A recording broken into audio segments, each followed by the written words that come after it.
बिस्मिल्लाहिर्रहमानिर्रहीम। 1,62,100 की closing week on week basis पे मार्केट में तकरीबन 200 सवा 200 पॉइंट प्लस मार्केट बंद हुई है वीकली बेसिस पे। और इस महीने में अब तक बाज़ार टोटल जो है वो तकरीबन 900 पॉइंट के लॉसेस के साथ है। 900 पॉइंट बाज़ार मंथली बेसिस पे अभी भी माइनस में ट्रेड हो रहा है। लेकिन मार्केट में एटलीस्ट जो पिछले 1-2 हफ्ते से जो बिहेवियर दिख रहा है, लास्ट वीक मैंने बाय साइड पे बैठने की एडवाइस की है और ऐसा दिख भी रहा है कि ये जो पिछला पूरा हफ्ता गुजरा उसमें आइटम वाइज कुछ चीज़ों में अब जो है वो स्विंग ट्रेड के हिसाब से, ठीक है, तकरीबन 2 महीने, 2.5 महीने, 3 महीने के फ्रेम के हिसाब से कुछ चीज़ें लेने वाली हैं और वो ली भी हैं और वो लेने के बाद उनमें थोड़ी थोड़ी हमने रिफ्लेक्शन भी आती हुई देखी। ब्लू चिप के अंदर भी और सेकंड टियर, थर्ड टियर, इस तरह तीनों कैटेगरीज़ के अंदर इस वक्त जो है मुख्तलिफ अपॉर्चुनिटीज़ ऐसी दिख रही हैं कि अब उन चीज़ों को लेके स्विंग ट्रेड के हिसाब से लेके रखना चाहिए। और शॉर्ट टर्म में मुझे नहीं लगता कि शॉर्ट टर्म ट्रेड बहुत ज़्यादा कोई मौका मिलेगा। देखिए, शॉर्ट टर्म ट्रेड क्या है, फ्लक्चुएशन है और पूरे दिन की मूव या 2 दिन की मूव होती है। तो ऑप्शन हर दौर में शॉर्ट टर्म ट्रेडिंग का रहता है अगर आपको करनी आती हो, क्योंकि ये एक मुश्किल काम है। ट्रेडिंग हर किसी के बस की बात नहीं है, लेकिन हर कोई राज़ी होता है कि हमें ट्रेडिंग करनी है, लेकिन रूल्स पूरे फॉलो करते नहीं हैं। और इसलिए वो चीज़ जो शॉर्ट टर्म में ली जाए वो फिर ज़बरदस्ती लॉन्ग टर्म हो जाती है और फिर लॉन्ग टर्म में लेने वाले क्राइटेरिया के ऊपर वो होती नहीं है और वो लोग फिर लॉसेस देखते हैं अपने पोर्टफोलियो में। इस चीज़ का ख्याल रखें कि स्विंग ट्रेड हो या इन्वेस्टमेंट हो, ये एक अलग क्राइटेरिया है, अलग माइंडसेट है, और शॉर्ट टर्म ट्रेडिंग एक अलग माइंडसेट है। इन दो चीज़ों को बिल्कुल मुख्तलिफ अंदाज से अगर सोचेंगे तो ही मार्केट में कमा सकेंगे। क्योंकि नवंबर और दिसंबर स्पेशली हिस्टोरिकली अगर देखा जाए तो ठंडे महीने हैं। इन महीनों में बाज़ार में बहुत बड़ी मूव एक्सपेक्ट नहीं करनी चाहिए। और इस हिसाब से जिस तरह से मार्केट में जो एक स्टेबिलिटी अब दिख रही है कि कोई बहुत बड़ा सेल ऑफ भी मार्केट में नहीं है, लेकिन साथ साथ कोई एग्रेसिव मूव भी नहीं है मार्केट के अंदर अपसाइड की। तो दोनों में जो बाज़ार का जो एक साइडवेज बिहेवियर है, इसमें आपको सेक्टर वाइज इस तरह की अपॉर्चुनिटीज़ स्क्रीन पे अभी दिख रही हैं कि आप 3 महीने के जहन से, 4 महीने के जहन से कि दिसंबर के बाद जो रिज़ल्ट सीज़न होगा उसको टारगेट करके आप अपने पोर्टफोलियो में चीज़ें पार्शली जो है वो इंजेक्ट करते जाएं। एटलीस्ट मेरे क्लाइंट्स इस बात के भी विटनेस हैं कि पार्शली चीज़ों को, ऐसा नहीं हुआ कि मैंने अगर वीकेंड पे बाय कॉल दिया है तो मंडे के दिन बस बटन दबा के सबका माल ले लिया गया है। ऐसा नहीं होता है, ये तरीका ही नहीं है काम करने का। जब आप एक स्टांस आपका क्लियर हो जाए कि अब ये डायरेक्शन हमें रखनी है और ये रिस्क है। रिस्क मैंने पिछली वीडियो में बता दिया था कि 1,61,000, आप इसमें थोड़ा सा और 1,000-1,500 पॉइंट की जगह रख लें, 1,59,000 रख लें, 59,500 कर लें, लेकिन इससे नीचे नहीं। ये रिस्क है। इसके ऊपर ऊपर जब तक मार्केट है, मुख्तलिफ सेक्टर्स के अंदर पिक एंड चूज़ करना चाहिए और चीज़ों को लेके रख लें। और ये मत एक्सपेक्ट करें कि आपने आज चीज़ ली है तो वो कल बढ़े, नहीं बढ़ेगी।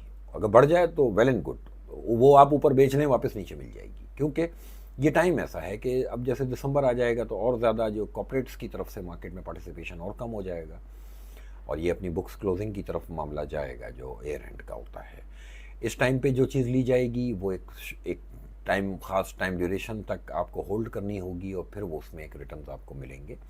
मुख्तलिफ सेक्टर्स के अंदर अपॉर्चुनिटीज़ बिल्कुल नज़र आ रही हैं।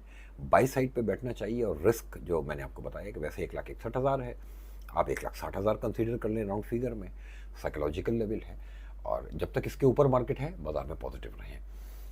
ना तो शॉर्ट टर्म ट्रेड और ना कोई आपने जो है स्विंग ट्रेड की नीयत से भी ली हुई चीज़ में अभी एक्सपेक्ट ही नहीं करें कि वो चीज़ आपको इमीडिएटली कोई मूव देगी। ये बात बड़ी क्लियर समझ लें कि आज जो चीज़ ली जाएगी ये आपको 2-2.5 महीने की, 3 महीने की फील्डिंग कराएगी तो ही उसमें कोई रिटर्न मिलेगा। मैं ये पिछली वीडियोस में ये बात कह चुका हूँ कि देखें, बाज़ार का एटलीस्ट वो रिदम तो टूट गया है जो एक चल रहा था कि बस रोज़ाना 2,000 प्लस, रोज़ाना 4,000 प्लस। तो वो जो चने छोले थे वो अब बटने बंद हो चुके हैं। अब आपको मैच्योर अप्रोच के साथ बहुत बहुत मजबूत होकर काम करना पड़ेगा और अपने रिस्क को डिफाइन करके करना पड़ेगा। विदाउट रिस्क कभी भी नहीं है। देखें, विदाउट रिस्क मार्केट उस वक्त कहलाएगी कि जब बाज़ार अपनी करेक्शन जितनी परसेंटेज की आनी चाहिए वो पूरी हो चुकी हो वो जैसे पिछले दिनों में जब मैं बेरिश था तो मैं आप लोगों को बता रहा था कि 1,54,000, तो बाजार वहाँ आ जाता तो वो बहुत अच्छा साइन था, और वो टाइम ऐसा था कि वहाँ मैं कहता कि बस अभी लेके भूल जाओ, ठीक है। अदरवाइज अभी जो बाजार ने मूव किया है, दोबारा से जो मार्केट एकदम जो है वो स्ट्रॉन्ग फुटिंग पे आना शुरू हुई है, तो इसमें आपको स्विंग ट्रेड की तरफ अपना माइंडसेट बना के एक रिस्क रख के बैठना चाहिए, और जनवरी फरवरी में एक्सपेक्टेशन रखनी चाहिए कि वहाँ जाके आपको इन चीज़ों के रिटर्न्स मिलना शुरू होंगे। तो जो भी आपको थोड़ी बहुत डिप मिलती है मार्केट में, एक साइडवेज सा बिहेवियर है, कोई बहुत बड़ी मूव मार्केट में नहीं है, तो मुख्तलिफ सेक्टर्स में अपॉर्चुनिटीज़ हैं, उसमें इन्वेस्ट करना चाहिए, और इन्वेस्ट करके उसी के अंदर अगर आपको कोई मूवमेंट शॉर्ट टर्म में मिल रही है तो उसको भी शॉर्ट टर्म में ट्रेड कर लेंगे, ऊपर बेच लिया वापस नीचे लगा देंगे, वो वापस नीचे मिल जाएगा। लेकिन कुछ सेक्टर्स की वैल्यूएशन ऐसी हैं कि जिसमें डेफिनेटली अपने पोर्टफोलियो के अंदर उन चीज़ों को ऐड करना चाहिए। अच्छा, इसी के साथ साथ इंटरनेशनल मार्केट्स में भी सेम बिहेवियर है। अब देख रहे हैं कि क्रिप्टो करेंसी का एक बहुत बड़ा फॉल है, और उस फॉल की वजह से एक फियर है इंटरनेशनल मार्केट्स में, लेकिन इंटरनेशनल मार्केट्स ने भी पॉजिटिव जो है वो इस महीने में न्यू हाइज भी बनाए हैं, डाउ जोन्स ने, फुटसी ने, और इसी तरह जो यूरोपियन डिफरेंट मार्केट्स हैं उनके अंदर न्यू हाइज भी बने हैं। लेकिन वहाँ पे भी ऐसा ही है कि न्यू हाइज बने तो उसके बाद मार्केट दोबारा से मेल्ट डाउन हुई है, और एक खास लेवल पे आके वहाँ पे भी कंसोलिडेशन का है। इसी तरह से मूव रहेगी कि आपके यहाँ भी देखेंगे बाजार अगर बढ़ जाता है तो वापस मेल्ट डाउन भी हो जाता है, नीचे एकदम जो है वो इंटरेस्ट, बाइंग इंटरेस्ट हम देखते हैं तो नीचे सेल ऑफ भी कोई बहुत बड़ा नहीं है। ये साइडवेज बिहेवियर की पहचान होती है।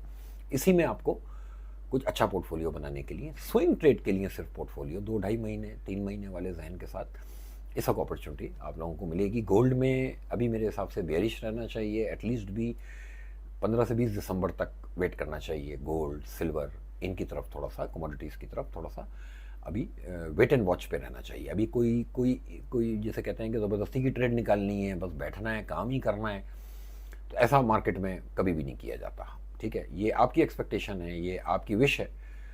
अगर आप अपनी उम्मीद से हटके मार्केट को अगर फॉलो करें तो नवंबर और दिसंबर कमोडिटीज़ के लिए ऐसा होता है कि इसमें काम ना ही किया जाए तो बेहतर है, क्योंकि ज़्यादातर स्टॉप लॉस हिट होने का चांस होता है। विदाउट स्टॉप लॉस काम करना नहीं चाहिए। मार्केट वन साइड कोई भी खबर आई और उस डायरेक्शन में आपके अगेंस्ट चली तो वो, जैसे आप देख रहे हैं कि क्रिप्टो में एक नॉन स्टॉप सेल ऑफ है। अब होता क्या है कि अगर आपने कोई चीज़ विदाउट रिस्क अगर एंट्री की है तो बस फिर आप समझ लें कि वो एक एंट्री जो है पूरे अकाउंट को बस्ट करती है ले जाके। तो मुझे ऐसा लगता है कि अभी कमोडिटीज़ में भी थोड़ा सा दूर रहें, क्लियर होने दें। 15 से 20 दिसंबर तक जाके देखते हैं कि क्या सिचुएशन है, तो फिर गोल्ड में या सिल्वर के अंदर जो भी स्टांस होगा इंशाल्लाह फिर उसमें एंट्री करेंगे।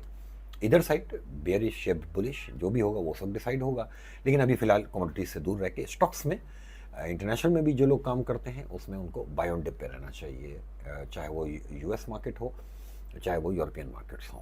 उधर भी बाय ऑन डिप वाला स्टांस है, और आपकी पीएसएक्स के अंदर भी नीचे आए तो लेके काम करें। Thank you.